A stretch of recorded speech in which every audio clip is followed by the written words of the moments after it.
Well, hello, creatives, community, and kind folks out there in the RPG community. Today is RPG with DBJ. Of course, you have to know that because that's by the title. Today is Third Pillar Thursday, one of my favorites, my passions, and today we're going to talk about constructed environs. Often times when I talk about using the third pillar, and I'm your self-appointed third pillar-ist, and I'm always talking about using the environment, you doing exploration, and more often than not, I use examples like rain and snow and heat and landslides and floods and all those kind of things, right? Hey guys, what's going on? Prue, Vince, thanks for joining me. But something that I tend not to emphasize, but I feel just as passionately about, and if you haven't noticed through the theme of this week, has all been about constructs, technology, things created by people. And so today, we are going to talk about constructed environments, things created by people, for people, whether it's being in use now or abandoned or whatever. Everything. Vince says, in quotes, let's explore that giant trap that doubles as a building.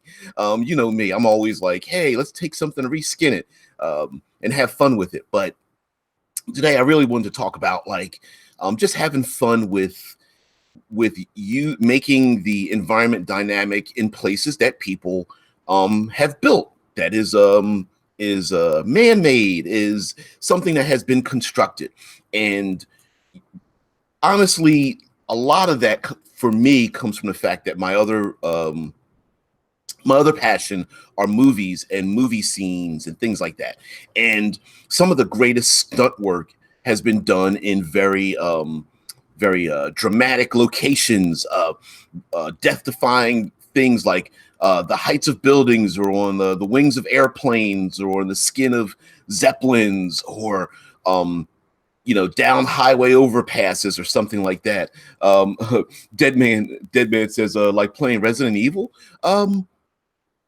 like playing yes and more, right? So it's like playing, it's like playing in video games where, you're on the back of a train, or you're down in mine shaft. So I'm going to bring up some examples and flow between classic fantasy, modern day, and far future, right? So what's a good example would be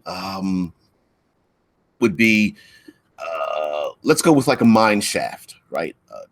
A place where people have dug down deep in the ground or what have you. It could be an elevator shaft. It could be a one of those like a cargo pallet kind of thing deals where something's being lifted off of a ship, or a large place where 18-wheelers come in, or not ancient, but like pirate ships, or in the future where you have like starships and they're being equipment's being unloaded. You can have a lot of dangerous elements in there as very large machines and equipment is moving around in chaotic patterns. There's all in modern day, you're always going to have your drug deals on the docks or whatever, and there's always like ships and things and cargo being moved in and out. Especially if you're a criminal and you're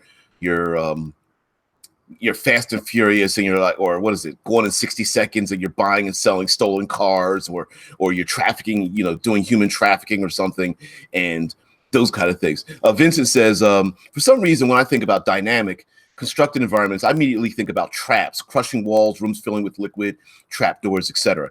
And I'm thinking in the exact same way, but I'm thinking of them existing in a more organic manner. So, believe me, I'm not against the Indiana Jones style, going into an abandoned location and then the traps start to activate. I'm not against that. What I try to push is that you can have those exact same traps, but you can put them in an environment that's a bit more organic. So let's take the crushing walls, the room filling with liquid, the trap doors. We can have that exact same thing, but you can have that on the docks with like pirate ships or something, where it's late at night. There's like ropes and what do you call those? Cargo platforms, pallets and things being lifted as goods are being removed off of cargo ships and stuff. And you can make this like fantasy where they're like pirates or just merchant vessels or whatever, and the player characters are having a conflict, and the crushing walls could be two giant pallets that are like a ton of piece moving together. Gangplanks. Vincent says going inside a giant construct would be fun, jumping from cogs and wheels, avoiding steam vents. That's what I'm talking about. Like, you can have where, you have two big pallets that are like a ton each, and they're moving together, which could be like crushing walls. But really all that's happening is that maybe the stuff's moving because there's machines moving the things around. There's someone driving. In the modern day, you have someone driving a forklift. You have a factory that's building cars. And in the factory, you've got like rotisseries that are moving cars around and sticking hoods on top and flipping them upside down, and paint booths where the cars frames are dipping down into acid and coming back out, or being sprayed by paint, or put inside of like the heated rooms that bake the powder coating or something. And then of course you've got the robot arms that are doing the welding and all those kind of things. And even in, let's go a little bit more Victorian or something, like a clock tower, or even a factory or something, where a mill with a millstone. What you were talking about, Vince, like cogs and wheels, steam vents. In a mill, they have that big giant stone that rolls around. You got to watch out if you get your cloak or your arm or the tip of your spear stuck in there, or you push you're fighting a bad guy and you slam his arm down, and then the mill wheel rolls around and crushes it completely. Or the person you always have to have the conveyor belt. That's a big trope there. The conveyor belt where two people are fighting on the conveyor belt, and they're fighting over a blade, or they're fighting over a firearm, or even a laser rifle or something. And the conveyor belt may be rolling into a giant maul that's like crushing things like, machinery, or even a car, or it could be like a furnace that you're getting ready to go into. Tesla Ranger says Sherlock Holmes, the fight in the dry dock. Exactly. And did you notice, like, when they're fighting in that dry dock, over top of them, there's already tension being created, because the dry dock is this big, huge sailing vessel being held up by the posts. And as each post starts to fall, there's the danger of this ship getting ready to fall on top of them, which you could reskin that as a collapsing ceiling or something like that, right? And you could have the smaller obstacles be every time, like, okay, first of all, 5th edition Dungeons and Dragons by itself has like a difficult terrain, right? And it's like, oh, your movement's halved or whatever, that yawn.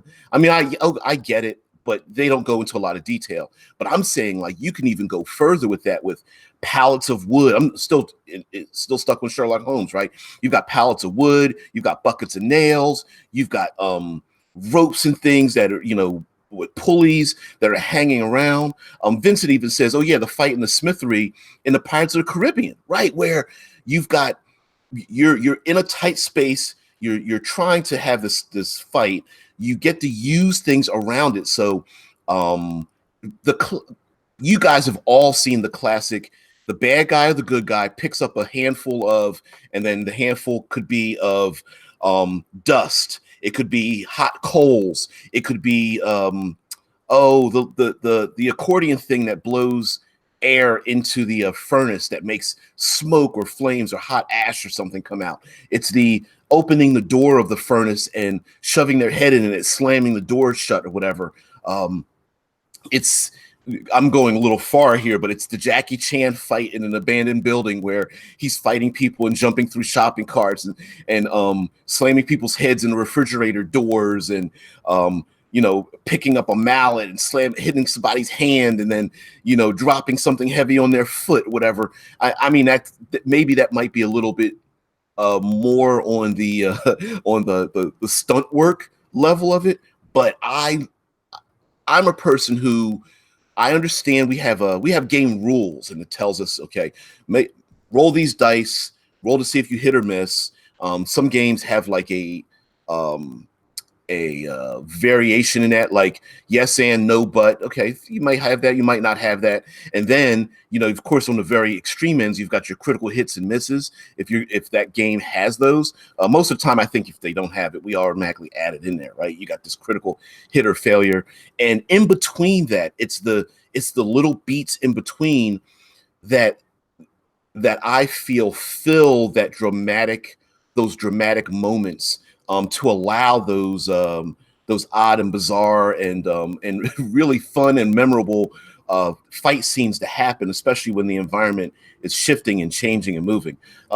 Vince says, I think it would be a fun challenge to design a fight location with as many interactive elements as possible. And see, for me, I get like everyone reads the first couple of lines for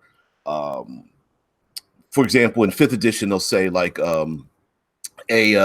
wow, my brain just literally wiped on me again. Improvised weapons. Sheesh. In improvised weapons, they're like, oh, well, an improvised weapon does a D4, but the rest of it says, unless the item is as close to the rule system's weapon of use. So if someone finds a big giant stick in the woods and it looks like a big club, then it can be used as a big club. For me, I take that even further, right? So Tesla Ranger says roll an improvised weapons table to see what's handy. Absolutely. Ropes and fire and smoke and ball bearings, and even I would even go so far as to, even if you can't pick up the item you can use as a weapon. The slamming the freezer door, the trapping the person's arm inside of grinding gears, the wrapping the rope around the person's neck, and then you snatch the rope and jump off the balcony. It's the standing on the frozen lake and tossing the heavy brick into the person's chest. It's using all those things, and it's almost like saying, I'm trying to make this as general, and then covering it with the location we're using, right? So, for example, a frozen lake for you guys might be, well, literally it's just nothing but a whole big lake of pit traps. But the pit traps are activated by weight or something dynamic. And so if you're fighting ogres on the frozen lake and you toss a brick into their chest, that might be what, quote unquote, activates the pit trap to get somebody to fall through it. And so what I'm doing is trying to like flow the mechanics over into the rule set over into the imagination without limiting the imagination. Prue says the pit on an active racetrack might be a fun location too. With race cars coming in, how fast do they come in? You start having like a bare knuckle fight or even a gunfight on an actual like a NASCAR racetrack or Indy 500, and the cars start swooping in. They're going almost 200 miles an hour around this track, and you're trying to run across it like Frogger. Vincent says, imagine something like a trap factory in a giant cobalt city. Trap factory. Oh man. They must have sold all their bad stuff over to a Wile E. Coyote, because he's always going to Acme and all his stuff sucks. Vince says, why do I get flashbacks from Smash Brothers of the race map where you get to dodge the cars coming in regularly? Yep. You're basically fighting on floating platforms with race cars going below you, and you can push your enemies on them when they come in. And right, so for what I'm saying, and like, okay, let's take that idea, right? How about a highway overpass? You've got the highway overpasses and underpasses, and they're stacked on top of each other, and you're having these fights with these people. on it, whether it's like modern day, maybe you're doing like an arcane modern day thing where you've got like modern day guns plus magic or whatever. There's aliens, doesn't really matter what it is. You're having this big fight, and if you can shove someone, you can actually shove them either into traffic or maybe over a barrier to have them fall down onto another overpass where they could be hit by, large cars or something going by at, highway speeds, or you're escaping an enemy and you can jump on the back of like an 18-wheeler if you just time it just right. Those kind of things. Prue says, so how many times would you guys use or be able to handle one encounter location? And so what I'm trying to preach, because I guess I'm up here on my soapbox preaching, is that we're already using interactions with creatures and NPCs and having battles. And I'm saying you could actually replace, for every action you're using with an NPC or a monster or a creature or a beast or something, androids or robots or spacecraft or what have you, you can actually replace one of those because you're already making the die rolls, you're already describing their actions, you're already including them in the game. You could replace one of them with the environment with the same number of die rolls or mechanics or whatever. It's just practicing the muscle of allowing the environment to be used. Now, I'm not saying every single time for every single encounter you have to have like 37 different options or whatever. That doesn't make any sense. But adding a few in there just a little bit at a time might be pretty cool. Vincent says, gotta use this trap factory. Sounds like an awesome idea, having dozens of different mechanisms all the time.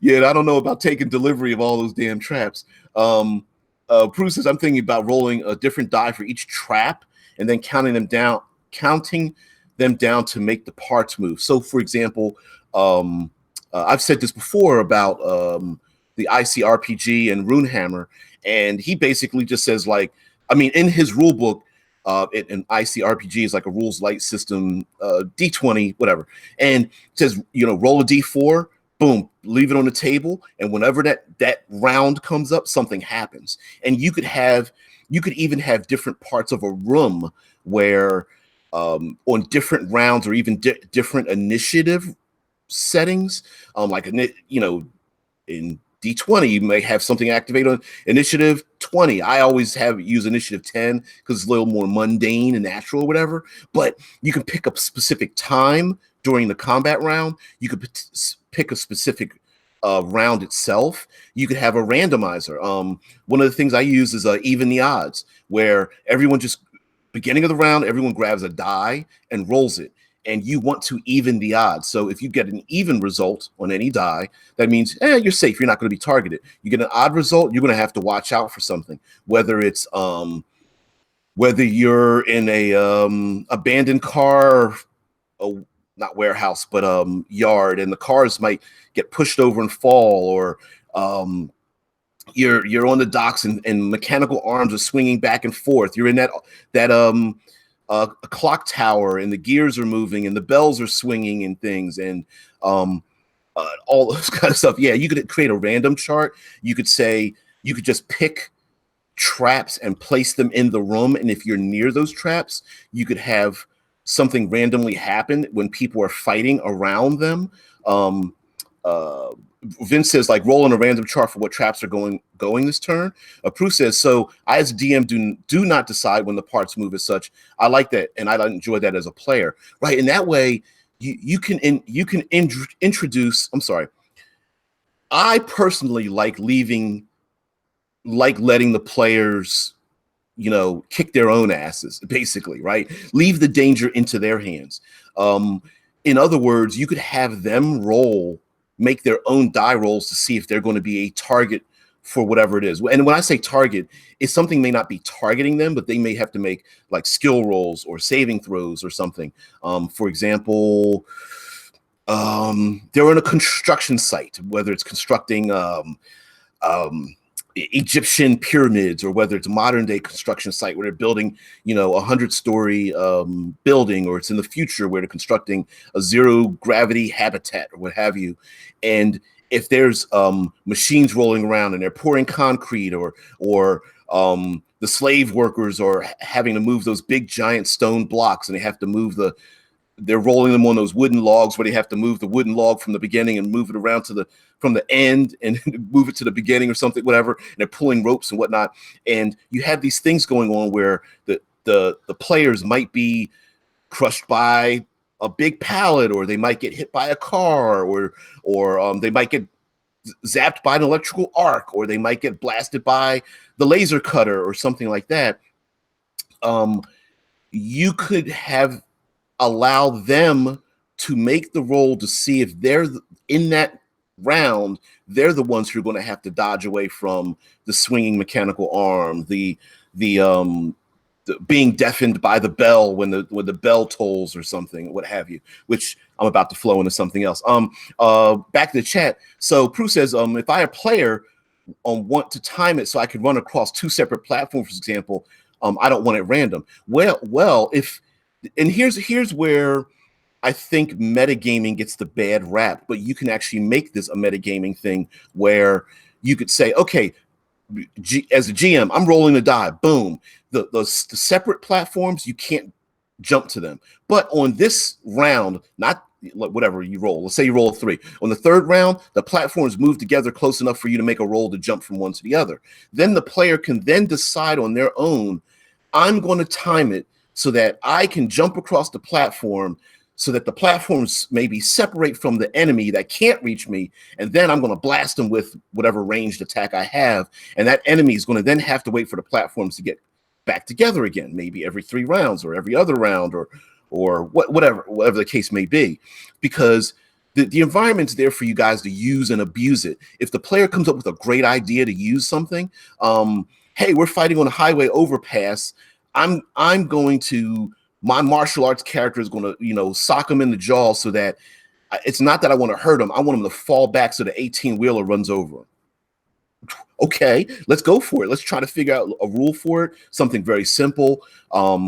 Hey, is there a rule to push someone? Boom, let's go for that. Strength versus strength check. Boom, yeah, you did it. Kicked his ass, gets hit by the 18-wheeler, right?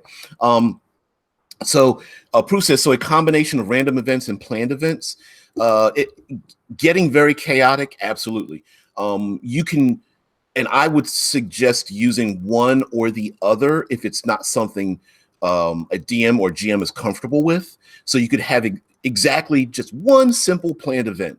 Hey, you're fighting in a clock tower, and every 3 rounds the bell rings, and when the bell rings, everyone's going to have to make a con save, or you're deafened, and just leave it at that. Or you can start adding in other random elements. Maybe the clock tower has gears that roll and move and twist around the room, and so on a random check, whether it's a random round or random initiative roll, everyone has to make a dex save to move out the way, or make an athletics check to move into position so you're not crushed by the gears or something. Excuse me. Random, Jesus. Vince says, random can have its benefits, but having a cool interactive element that the players can abuse can be fun too. Vince says, I wouldn't make the environment too complex. Having 2 different states should be enough that's switching regularly, so they have a chance in a normal combat encounter to learn it. So every other turn, this wall rises, the hammer goes down, etc. And that's exactly what I'm saying, right? And the reason for having a planned end or random element is it's really not just there to punish the players. It's there for, in my opinion, it's there to think about, it's there to enforce and teach and exercise the brain matter, so you have to think about what you want to do. So for the player who's like, I want to hit it with my axe every single round, instead that player might go, oh wow, instead, okay, if the big stone block is coming down, it's being held up by ropes, right? And I'm like, yeah, it's being held up by ropes. Can I instead use my axe to cut the rope and make the big stone thing fall on the enemy's head? Going, well, you'd have to time it right, but sure, yeah. Now, let's get into some mechanics, and I'm not going to be a gaming specific. I will use D20, but I don't need to. This isn't necessarily gaming specific.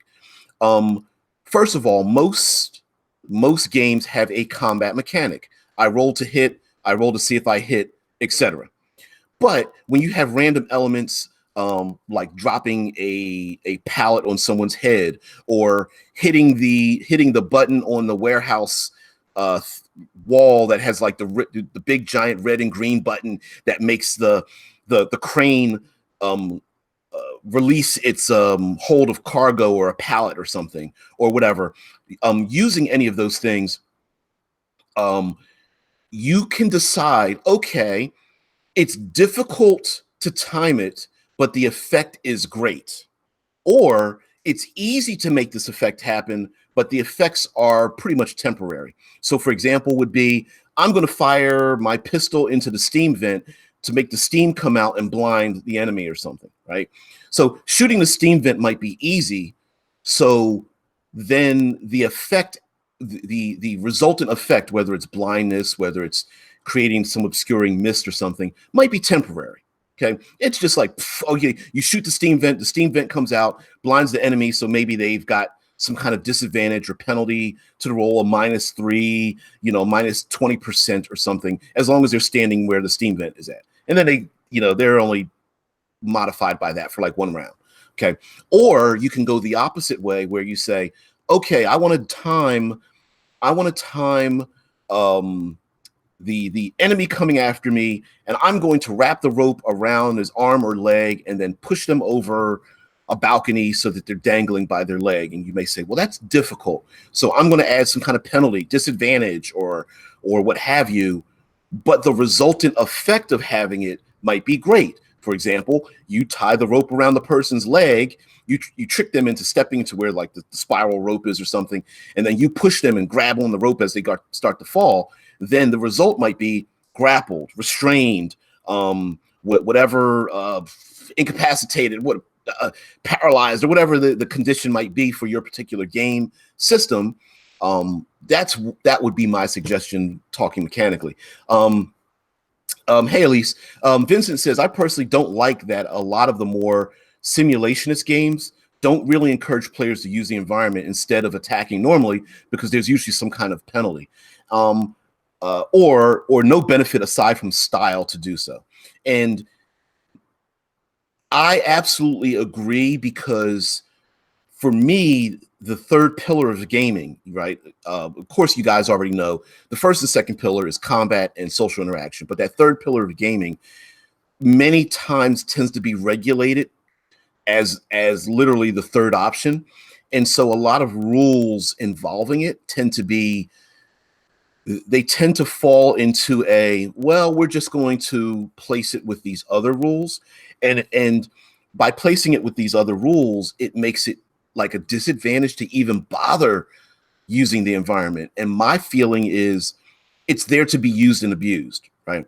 So all situations shouldn't be always accessible all the time. For example, I want to drop the pallet on the bad guy's head. Well, there might not, 30 pallets. You're going to keep doing this every round. No, it's whatever. First of all, bad guys are going to learn it. Second of all, who's to say that just like 30 different pallets all specifically timed out? As a game master, you could say, oh, well, you describe the area in this dynamic manner, and if someone wants to use it, you say, yes, you can use it. And then you just say, hey, the bad guys are looking the hell up, like, oh, whoa. But it also gives you the option for players who are not combat specifically focused. Maybe they're very intelligent, maybe they're very charismatic, maybe they're quick on their feet, but they're really not hand-to-hand fighters, and gives them the option to sabotage the region if you want, and give them something else to do. And by the way, as game masters and dungeon masters, as storytellers and flame tenders or whatever, we're not going to run out of bad guys. Like we're not going to run out of the environment. Who cares if the players burn something down or knock something over or set it on fire or whatever? It doesn't matter. You've got more world to use. So you don't have to hold on to it so tightly. Like, I don't want my players burning down the king's court or something if they want to rip the tapestries off the wall and cover the bad guy's face and then punch him or whatever, or swing off of chandeliers or turn tables over and hide behind them or something. Who cares, right? Prue says stuff like this ups the intensity of an encounter, and I really like that. Not every fight, because sometimes we just want a simple fight with all our own weapons out, but being forced to fight in a better way is fun too. Yeah, and all I'm saying is that this is another tool, and sometimes you might want to introduce this when it starts to get a little boring. You create the situation and you're like, in my head, I thought this would be interesting. When the fit hits the shan, you're like, oh, this is really boring. Like, sometimes you just know this. You've got the dice, you're talking about it, you're describing it, and in your head, you're like, this really isn't what I was thinking. What can I throw into this situation to make it better? Vince says, oftentimes involving your environment or unusual items in movies is done to show off how inventive the fighting character is. Jackie Chan movies are a great example of this. All right. And for me, allowing someone to shine in those moments is really good, because you could have the big, strong character starts using their big strength to slam doors onto people and pick up big giant chests and hit people over the head with it. And we're fighting in a mall, in modern day interior mall. Hey, can I pick up a barbell in the exercise place and throw it at a guy? Sure, hell yeah. Maybe somebody else is far more athletic or acrobatic or just intelligent. Some people are just brilliant about using certain things. Hey, I'm going to go to the microwave and take the aerosol can, throw it in the microwave, hit the microwave button and walk away and wait for it to explode when the bad guys are hunting for me in the office building.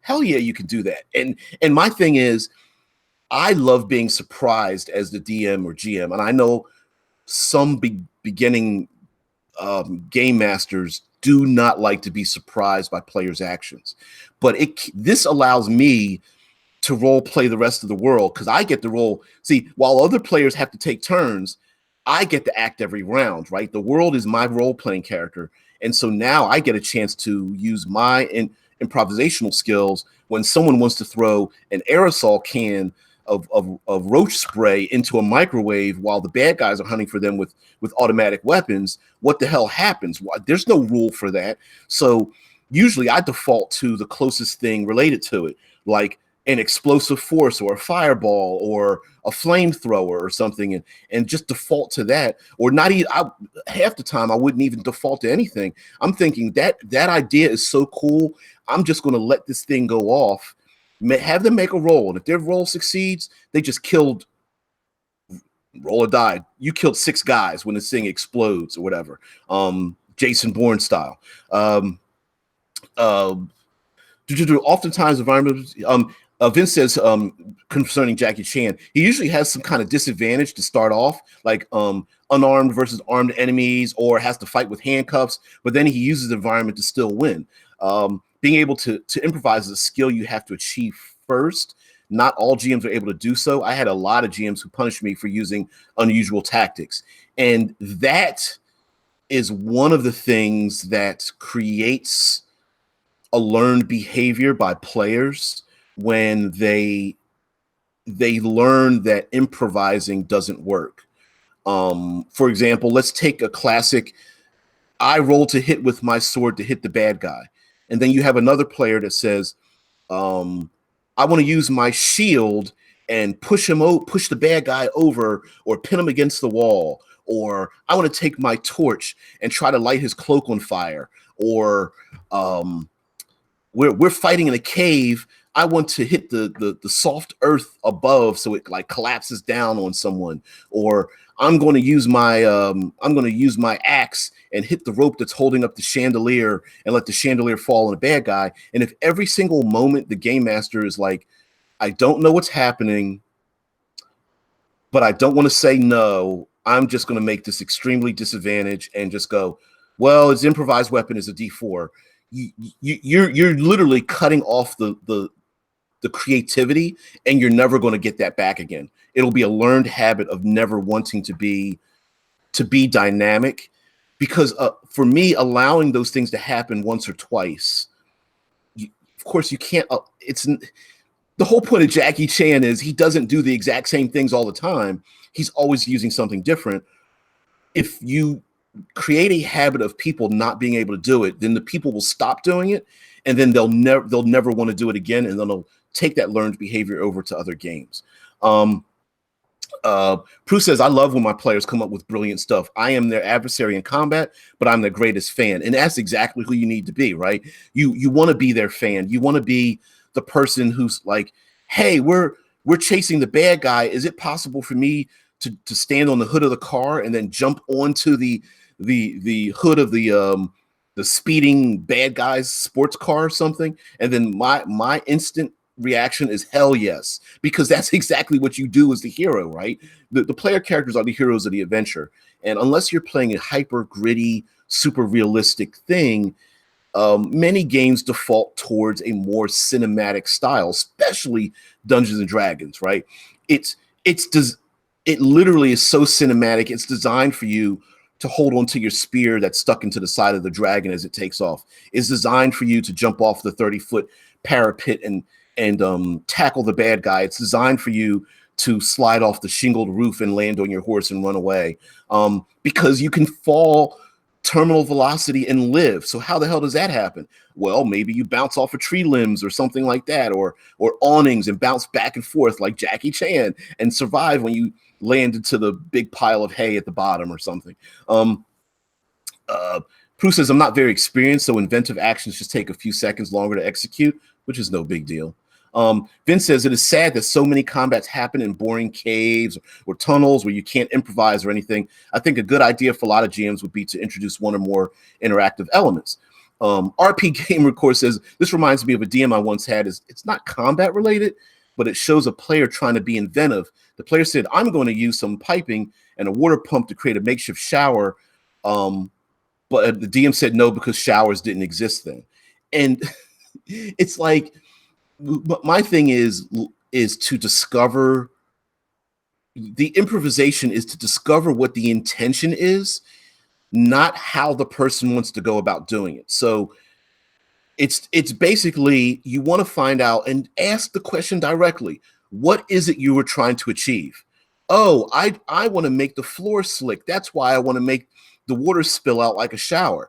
So really, it's just making the floor slick, not designing brand new technology, say in a medieval world, right? So in that case, then as the game master, you're like, oh, okay, well, that means you want to dump over or puncture the barrels of oil, or you want to use your pickaxe to smash open a hole in the wall to allow the water to flow through or something. Like, oh, you're looking for the valve, to spin the valve that allows the steam and hot fluid to flow into the region or something, right? It's discovering what they want and finding out what the result that they want, and then allowing the actions that lead up to it to not really matter as much, especially asking for tons of die rolls. Yeah, humanity.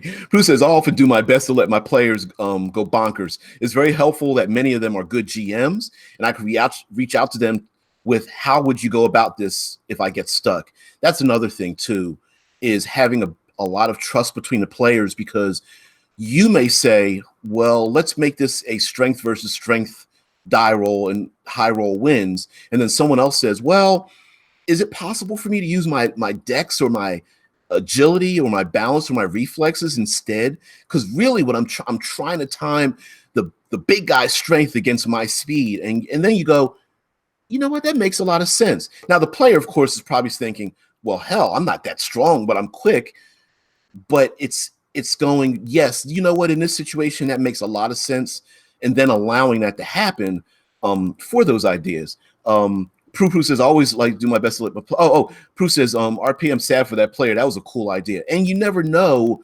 Sometimes you never know what those cool ideas are. So I made up a little tiny list of some constructed environments. So let me just go through them because we don't have to go through every single one of them. But I'm saying things like mine shafts, or those mine shaft cars that roll on the tracks, which you can go bonkers with them as maybe there's like a fight between people inside of like those solid iron mine shaft cars that go through the tunnels and maybe twist and turn and stuff. You've got sailing ships. Any fight that happens on a ship is cool, from swinging on ropes to climbing up the sails to knocking people down below deck, to having fights in tight spaces below deck, to having the ship tossed on an ocean. Maybe the ship is slick with seawater. There could be something else trapped in the ship. So maybe there's like tentacles coming up or whatever inside the ship, or there could be people boarding the craft. Maybe the ship may be running aground, or it might in a few rounds it might slam into another ship or rocks or something, which creates even more dynamic locations. RP says he basically, going back to what he was talking about, creating a shower, he says he basically wanted a quicker way to get rested and cleaned up after battle. When it comes to improvising in combat, I just let the player go for it and create things that are there, as long as it makes sense for being there. Right. And so sometimes, and this is the hard part, right? It's flexing the muscle, because as the game master, you might want to leave clues around, like, hey guys, hint, hint, you can use this crap that I'm leaving in this room. Like, go ahead and use it. It's all right.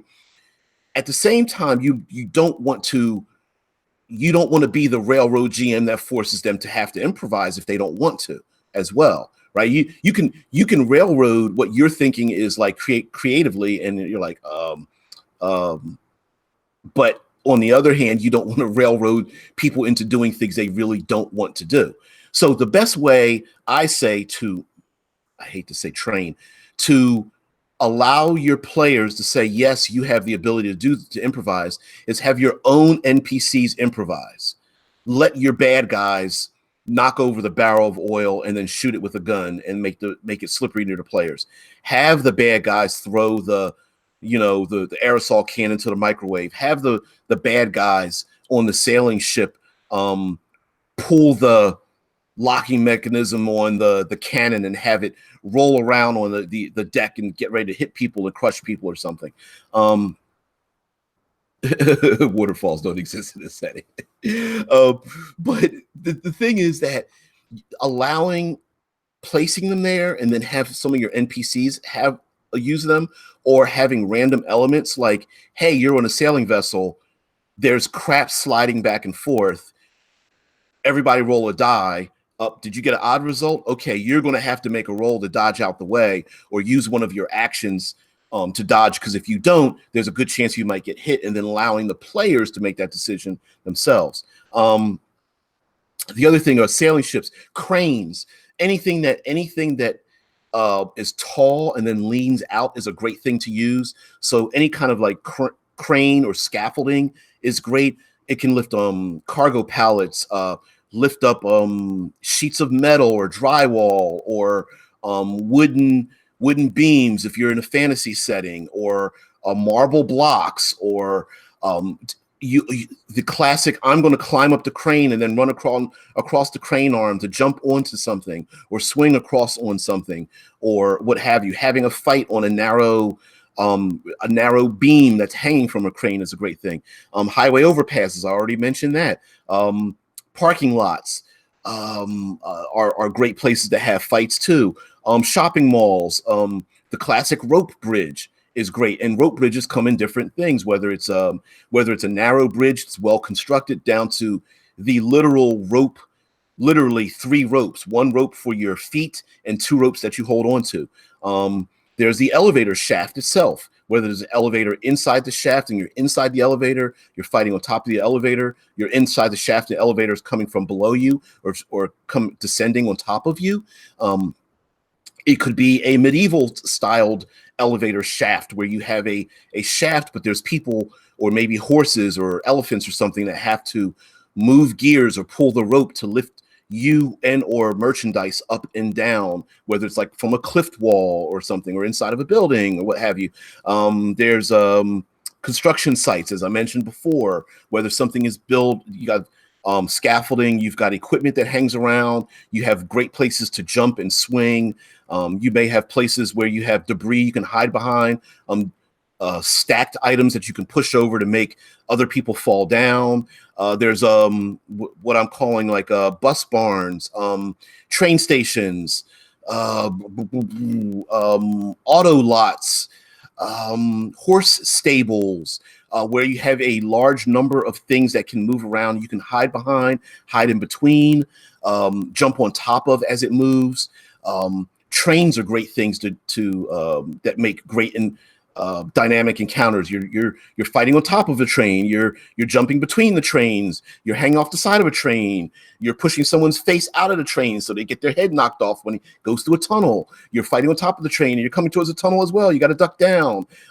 The train goes over a bridge, and you can kick people off the train to fall off the train down into the gorge when it goes across the bridge. The train makes a big giant curve, and so now you, instead of being separated by hundreds of feet because there's like 20 train cars, when it goes around the curve, now whoever's at the end of the car and at the beginning of the car can now see each other and maybe try to hit each other with their ranged attacks before it makes the complete bend and then straightens out again or something. Whatever. I'm just, top of my head coming up with a bunch of these things.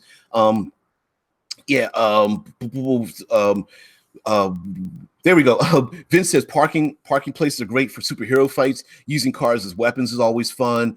Yeah, telekinetics, super strength, throwing cars out of buildings. We've seen that plenty of times in movies where someone's on top of a car and the car, jumps off of, goes through the barrier and speeds through the parking lot and falls off the thing. Superheroes love throwing cars around, dodging them, jumping inside of a car, being super quick like Spider-Man and swinging through a car window, kicking out the window out the other end, and then putting your foot in the face of the bad guy or something. RP says we also can't forget that as GMs we're allowed to improvise in combat and have our NPCs use the environment. Problem comes when the players accuse us of OPing, and yes, if they're not really used to it. But if you then go, if one of them asks and says, well, can I do the same thing? Can I use the environment? You say, hell yeah. Our RP Gamer says, even non-superhero fights, Vince, players can break a window and release the break or push into enemies, use it as cover. Absolutely. Changing it. Gnu says, ooh, changing the fight environment is neat. Hell yeah, dude, that's all I talk about, right? Or that's my passion. And that's what I'm talking about today, like constructed environments as opposed to natural environments like floods and mudslides and things. I'm talking about like environments created by people in civilization and then using that dynamically in a fight. Dead Man says, SR has the chunky salsa effect where explosions in enclosed areas get much worse. I hope you mean chunky salsa as in like body parts. Not sure about SR. I can't think of what that is. So anyway, guys, yeah, just the whole point of okay, so I said bus barns, trains, horse stables, having a fight in a horse stable where the horse goes crazy. And of course, you don't have to have horses. You can have pegasi or elephants or what have you. You can have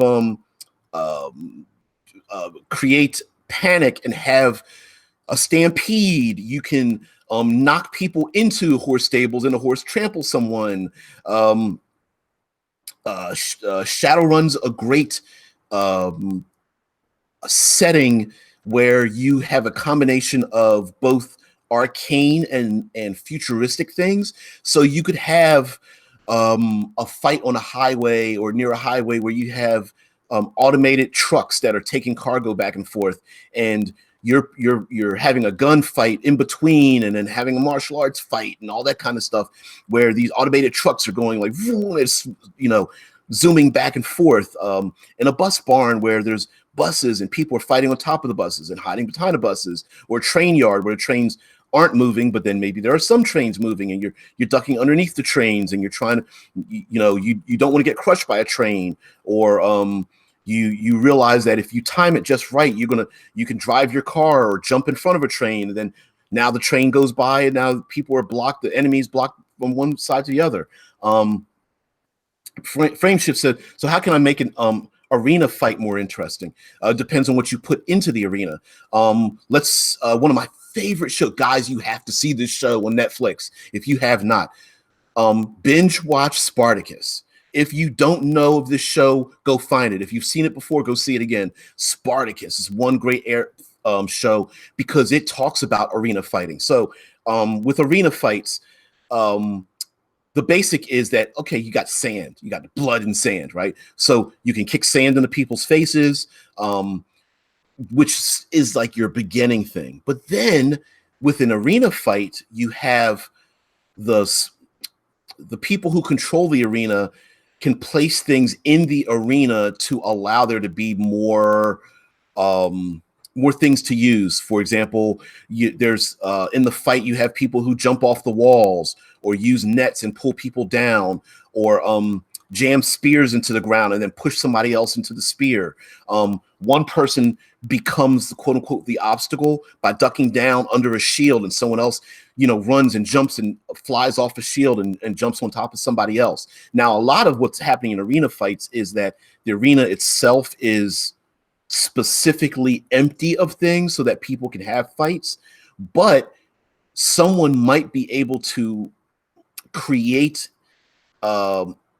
use what's available in the arena to then create an environmental effect. For example, a net falls on the ground from a fallen foe, and then you wait for the enemy to walk across the net, and then you grab the net and pull it so that they trip and fall or something.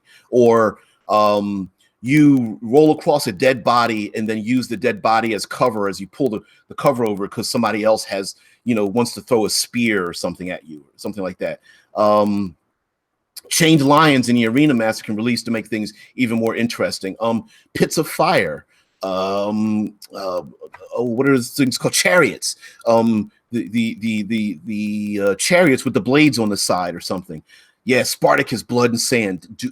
Oh my, that is one of the greatest series that has never been seen. Man, that 4 seasons, and there's nothing but brilliance in it. As far as the acting, the action, the just everything, man. You have to see it. RP Gamers' audience throwing in weapons, even grabbing the combatants when they come to the edge. Vincent says in the Coliseum they even did flood the whole thing and simulated naval combat in it. I didn't realize that. That's awesome. A fight starting in the stands and bleeding out into the arena, switching up the experience. A spaceship station with shifting gravity, let in monsters and wild animals. You got to see Spartacus now. Yes. So the thing is that, of course, allowing, for example, let's say you do have an arena fight and a riot breaks out, or one of the bad guys, you fight the bad guys and somebody gets thrown into the stands, and then a riot breaks out and then that spills out into the sands. The chained lions effect, and maybe somebody says, hey, can I break the chains and let the lions free? Hell yeah, go ahead, go for it. How about an arcane arena where the arena itself is so magical, it can create any environmental effect, even one that moves, like filling with water or winter, or blazing desert or anything in between, but the spectators still get to watch what's happening in the middle, right? So you could have an area where there's like flooding rivers and cliff sides and everything inside the arena, but the spectators still get to sit outside and are completely unaffected by the quote unquote realism happening inside, even if the realism is flowing into the arena walls, where it just disappears into the arena walls. That'd be kind of interesting, like ice flows or something. That'd be awesome. But here I see, now I'm talking about natural environments. You guys should have stopped me. I'm talking about constructed things. So what Prue says, put timers on and then have one released after another fighter, new weapons, other stuff happening. Absolutely.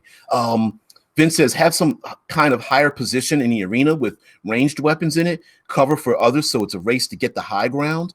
And you could really have a literal king of the king of the hill kind of fight where everyone wants to fight to get to the top of the ziggurat, and you want to fight to get to the top because if you're at the top, you have the superior position, but it's hard to get up there. So you might have to make or fight through or make a number of rolls that are very difficult to get to the top. But once you get to the top, you've got the advantage, and you can strike other people to knock them down the steps, to throw things at them, to hit them at range, to kick them and kick them in the jaw and to make them fall down.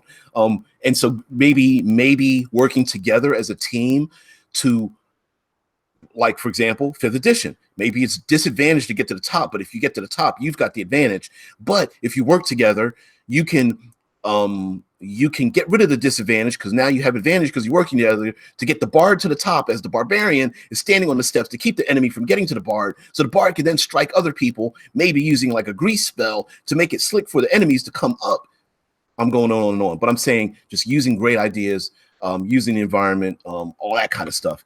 GNU says, I'm running a campaign and the party will be running an abandoned underground dwarven fortress, the main feature of which is a forge linked to the plane of fire for planar travel. Any thoughts? Don't get me started. Okay, you got me started. All right, so you've got a dwarven forge, right? So that means you're going to have flowing molten ore. Now you could have that flowing like rivers. You could have it in those buckets that have ore that pours it into something else, and that could dip over and pour into molds at random moments. Forges also have like anvils, and maybe there's dwarves are create massive structures. So maybe there's like stones or metal things that are slamming down to slam down the metal to bend it, and it slams down over and over. And maybe there's like conveyor belts. So if there's a fight on a conveyor belt, in 2 rounds, you're going to flow under this thing, move under like a thing that's slamming down that creates these I don't know what you call those, that turns maybe pieces of square metal into flat pieces for later being used as swords or shields or something. My brain just stopped. Okay, what else happens in forges and foundries? Great heat. Gouts of flame could shoot up. You have to have a furnace with a door that opens into the furnace, or it might not even be a door. So maybe flame shoots out of it every once in a while. Or you can take the head of a bad guy and shove their rear end on inside of it. Vince says, well, watch the fight from The Hobbit 2 against the dragon. It's not a great movie, but this combat has lots of ideas. Forges with molten metal. It creates rivers of it, or tunnels even.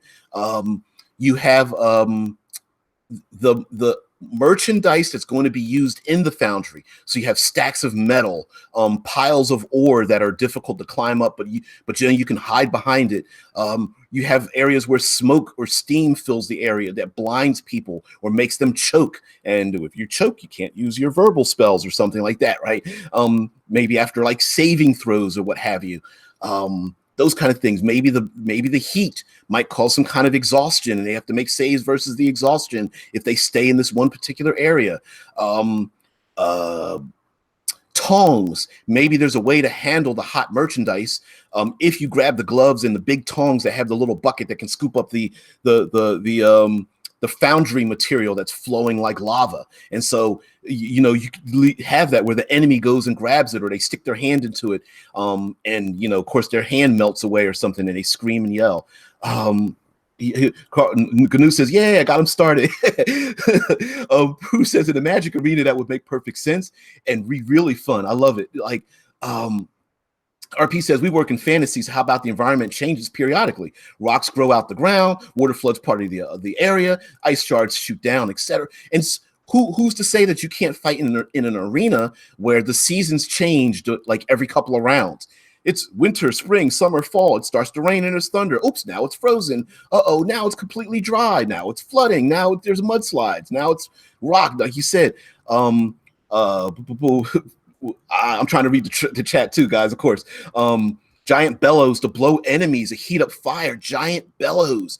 So you could even time that to hit the bellow to make the heat get higher, to make maybe a wall of fire to trap or hit or divide the enemy so that players could use that, or even the enemy could use that and hit the bellows to get the fire to shoot up, because maybe one of the heroes is using some kind of like frost spell or something. Bellows, that's right, air to get the to keep the forge going. Our RP says, thanks, Prue. I got the idea from Pokemon anime. Vince says, trapped fire elementals. There we go. Maybe the fire elementals are in cages or some kind of thing where if you get close, they can reach out and the flame can shoot out and grab you, grab/strike/burn you, but they're not roaming around the room unless you free them. Catwalks and chains over molten metal, like the end of Terminator 2. Thank you, Frame Shift.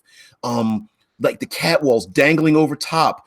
Maybe there's a catwalk and you've got to watch out because the flames shoot up through the catwalk, or you're having a fight and there's chains and you want to grab a chain and have it hook onto a bad guy's armor, and then you just kick their ass off the edge of the catwalk and they dangle over the fire or they fall into it or something. What the hell? All this stuff.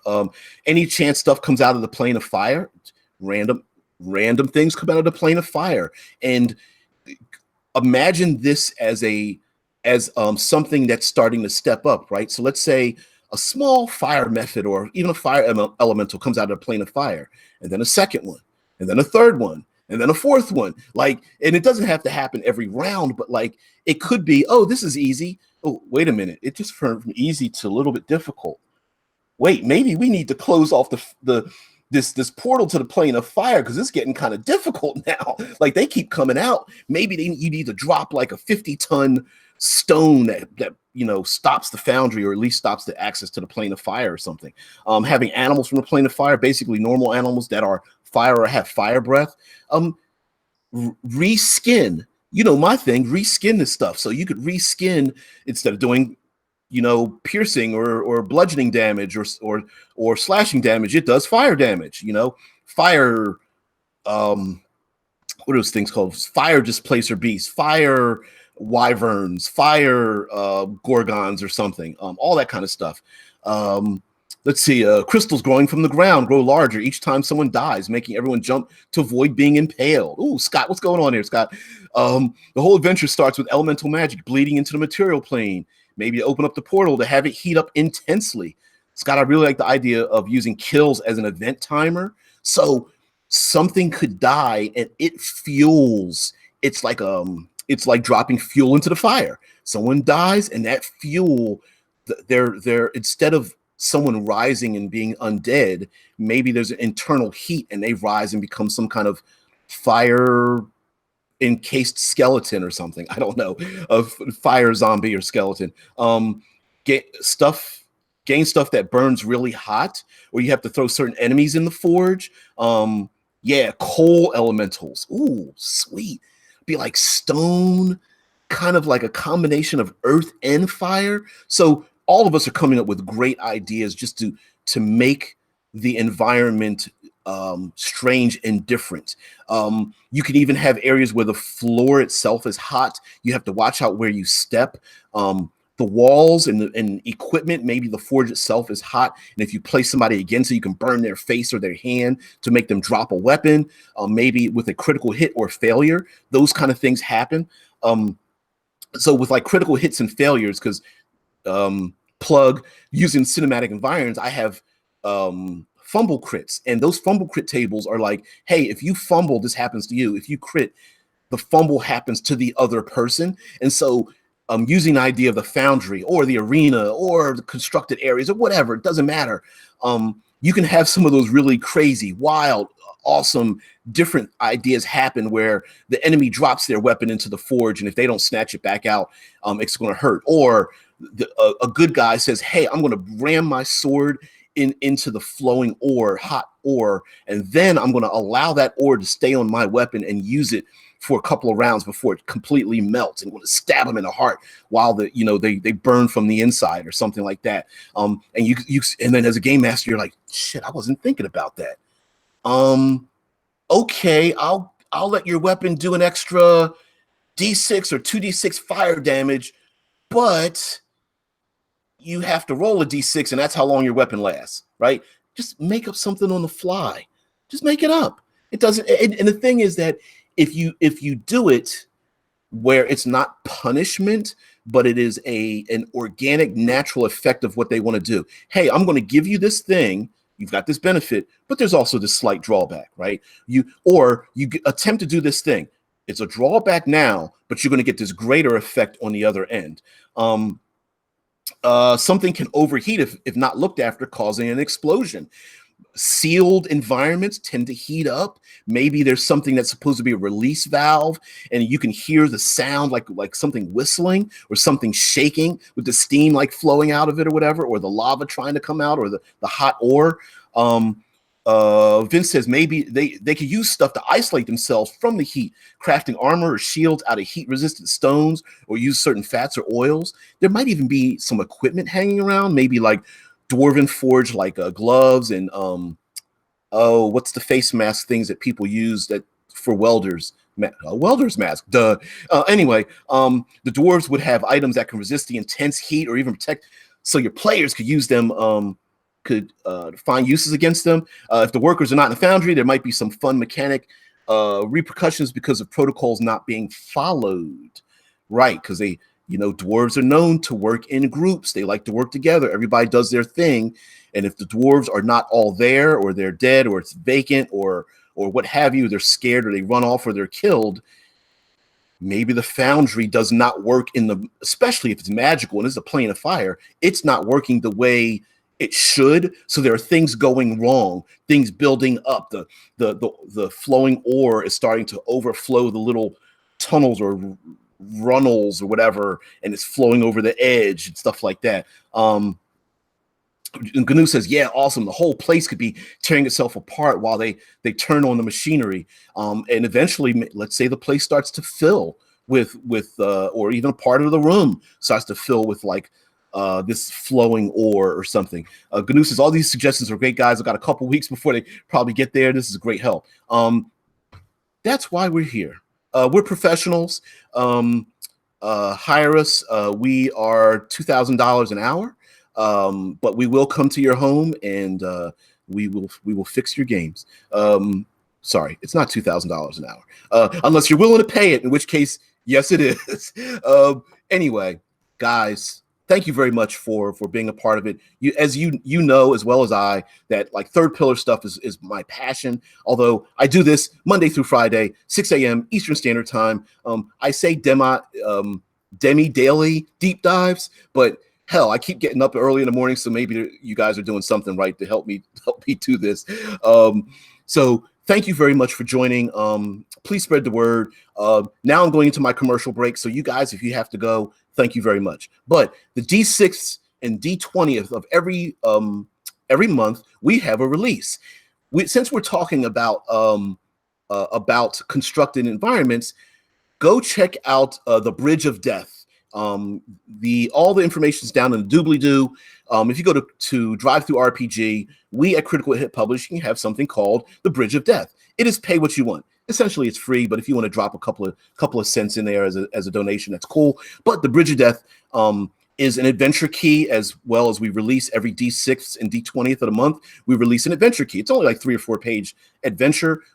Everything in it is an option, so you can use it over and over again in different ways. And the Bridge of Death is literally a location where you can have a combat encounter on a big, giant rope bridge. So this really, I actually hadn't thought about flowing it into that, but yes, this has to do with it. So it's on Drive-Thru RPG. It's a PDF, whatever. Go check it out if you'd like to. Vince says brainstorming is always fun, GNU. Just try to think about normal things that could be in a forge and how you could use that creatively. It's not as hard as people think, and then just going wild with it, right? I love movies and books and comic books and all those kind of things. So I like to take those ideas and then stretch them and make them a little bit more far wilder than things would normally happen. Turn it into a movie scene rather than oh, that doesn't make sense in real life. That wouldn't happen. It's in real life. If you shoot a car, the gas tank of a car, it doesn't explode, but who cares? You shoot the gas tank in my game, it's going to explode. Damn it. GNU says, I've been at it for a while. Just figured I'd mine you guys for chunks of gold. And see, that's my thing. I don't, in my own head, I get stuck into a loop. and it's very hard to be creative. But when you get other people, sometimes it only takes one word from somebody else.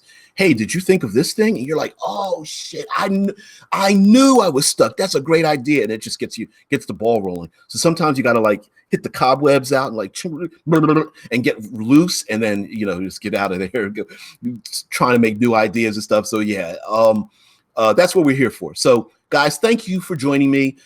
As always, I'm DBJ, DeVabrian Jackson. Damn, my brain just farted. I am a contributing writer to Critical Hit Publishing with Alex, Captain Gothnog, and Rob the Swamper.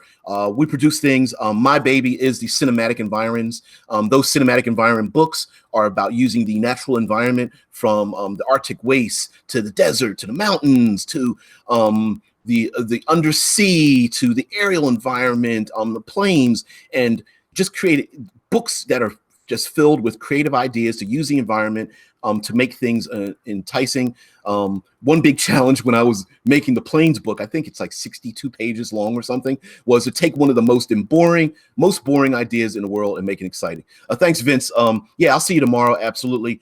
For future Fridays, check myself and Vince out. We will be continuing my thing of creating starships and maybe even making a crew or something. Who knows what the hell we're going to do? But we're going to talk about that. I love science fiction. That's one of my most lovable things. Guys, thanks for joining into the chat. Gnu says really good stuff. Scott Poe, thanks for joining me. I know it's hella early for you, but he says I like making tables with this kind of stuff. And sometimes you just take a scrap sheet of paper or a notebook or something and just bullet points. Fire, heat, tripping, flooding, crumbling, and come up with some words and then fill those out. Crumbling wall, foundry, pouring lava or ore. And you don't even have to be exact, right? You can say, let's see, blinding flames, wall of fire, fire elementals, fire elementals come out of portal, and just start writing some of those things down. Scott Post says, if you ever find yourself in Arizona who go out for pizza, hey, can I come for pizza too? I've got a timeshare out there in Arizona. Hell yeah. Vince says, if anyone needs ideas, just go to the DBJ Discord. I'm always happy to brainstorm. Damn it, I don't push. JP, Jared Premont has created a Discord channel. I have not been pushing it. I've thought of a way to check out this new fangled Discord thing. I have a method that I'm going to push the Discord because A, I'm not as active in the Discord as I should be, and B, the Discord allows far more brainstorming, far better than trying to use the comment section of YouTube. That just friggin' sucks. So what I'm thinking about doing is I'm going to have, and I've already started it this week, if you can kind of tell, each week will be an entire theme. So this themes week was technology, things that are constructed by people very generally. But each week I'd like to do a theme, like whether it's like undead or fiends or I don't know who hell, gunfights or assassinations or heists or something like that. Like each week could be a whole theme and make a channel for ideas. Absolutely. There's also in the Discord, there's questions for DBJ. And what I'm thinking is like a Patreon for pizza. Now that can get out of hand because if you get a $50,000 pizza, I don't know who the hell's going to deliver that thing, but I'd sure love to eat it. But I think the idea would be to have the Discord a location for people to submit to me ideas, and then I use those ideas live so that those who join the Discord kind of get a benefit more so than others. Because I don't have like a Patreon or like a Kickstarter thing, like, you know what I mean? Like I don't have a tip jar, but I want a way to thank those people who are very active, like you guys. So yeah, there was a guy who did his potato salad and got a ton of money. I don't know how legally he was able to use all that money for potato salad. I think he asked for like $10 or something and got like $20,000 or far more. I'd have to look it up, but yeah, that's crazy. I wonder if I could do something like that. Yeah, but in the Discord, I think I can make a channel for ideas. think I could make a channel for ideas. So anyway, guys, thank you very much. I I go off and wild. I have all these things going on, but these mornings are the things that push me for the other items. So like right now, I was writing cityscapes. I've been writing subterranean and getting a ton of ideas for that as well. So yeah, GNU says we should organize a session of some of us can play online. Sometimes it would be great to see some of these ideas in action. I I even was thinking, yeah. Vincent says, I would love to. Sadly, live in Germany. Time difference is a huge issue. And see, that's the time issue for me. I have a job where I don't know when I'm getting off of work. So literally, I know I can get on live, and I would love to do like 1 hour one shots. Like I would love to be able to go, hey, it's 6 a.m. We're going to have a one shot that goes from 6 to 7. Boom, we're done. That would be like maniac role playing right there in and of itself. Oh, next Pug's Kickstarter for pizza. Pug, Power Up Gamers. Damn it. You guys, Power Up Gamers. I got the book. This is Legat's Tome of Amazing Beasts. There's the second one's coming up. Please support Power Up Gamers. Check them out. Join their Facebook group. Their Kickstarter's going. We are an incestuous lot because if I can pull this out here in the opening thing, in the credits for this of Power Up Gamers, Legat's Foes, if you take a look, Alex Gillette is in here. Why? Because he does the layout for Critical Hit Publishing, of which I'm a member. So yeah, we're like a little incestuous group. We like to work together. Why? Because a high tide floats all ships. So yeah. Anyway, I need to get out of here because I got to go to work. Guys, thank you for joining me. I'm glad that I could help at least GNU with his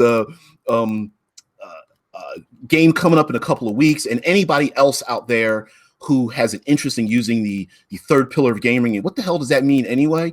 For me, it's all about using the environment as a combination of traps, puzzles, lairs, obstacles, hazards, things to use and abuse. So guys, thanks again. Please get into the Discord if you'd like to continue the discussion, because I'm sure when I turn off the video, the chat completely stops, and that's going to cut off your energy. So go down to doobly-doo, join the Discord. I'm going to turn the Discord on right now as I set up the video, because I'm going to release the video for the public and stuff. So guys, thanks again. As always, you creative types, the community, and kind folks out there, thank you for being a part of the community, and thank you for even bothering to watch me or listen to me.